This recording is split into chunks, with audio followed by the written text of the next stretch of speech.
தாவேக கட்சி ஒரு தற்கூரி கட்சி என ஸ்டாலின் ஐயா அவர்களே கூறிவிட்டார். அதாவது நம் தமிழகத்தின் மாண்புமிக்க முதலமைச்சர் ஐயா அவர்களே என்ன கூறியிருக்கிறார் என்றால், அது ஒரு தற்கூரி கட்சி என கூறியிருக்கிறார்.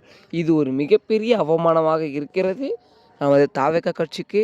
இப்பொழுது எப்படி கோபம் வருகிறதோ தாவேக கட்சியின் தொண்டர்கள், ஆதரவாளர்கள், செயலாளர்கள் என அனைவருக்குமே அதே போலத்தானே பார்த்தீங்கன்னா, தாவேக கட்சியை பல பேர் கூறும்பொழுது இன்னும் அதிகமாக கோபம் வரும்.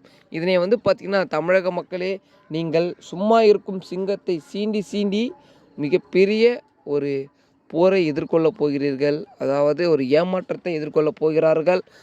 அதாவது அதிமுகவினரும் சரி, திமுகவினரும் சரி. அதாவது அதிமுகவில் கூட இப்படியெல்லாம் பேசவில்லை.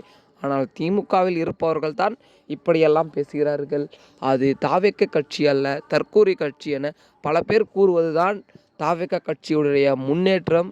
வரும் தேர்தலில் அதற்கான பதிலடியை கொடுப்பார்கள் என அவரும் கூறியிருக்கிறார். ஆகையால் வரும் தேர்தலில் இதற்கான பதிலடியை கொடுத்து, இது தற்கூரி கட்சி அல்ல, தமிழக வெற்றி கழகம் கட்சி என முறக்க உரசுரைத்து கூறப்போகிறார் என அப்பொழுதே அறிவித்திருந்தார். இதனையடுத்து தாவேக கட்சியினரும் சும்மா இல்லை.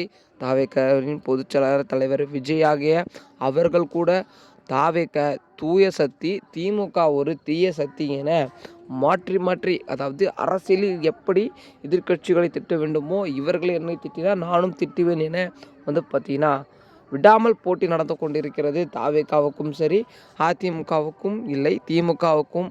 ஆனால் வரும் தேர்தலில் எக்கட்சி வெற்றி பெறப் போவது என்று பார்த்தீங்கன்னா, வரும் தமிழகத்தின் கருத்து கணிப்புப்படி சத்தியம் டிவி என்ன கூறியிருக்கிறது என்றால், தாவேக கட்சி 69% பார்த்தீங்கன்னா அதிக ஆதரவாளர்களை பெற்றுள்ளது.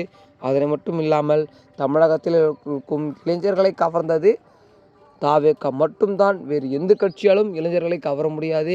அதன் பிறகு 2% வாய்ப்பு பார்த்திங்கன்னா நாம் தமிழர் கட்சிக்கு கொடுக்கலாம்.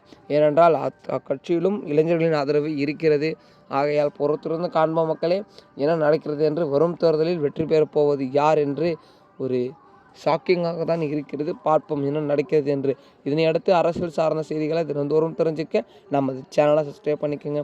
ஓகே மக்கள், அடுத்த வீடியோவில் அடுத்த காணொலியில் சந்திக்கிறேன். நன்றி, வணக்கம்.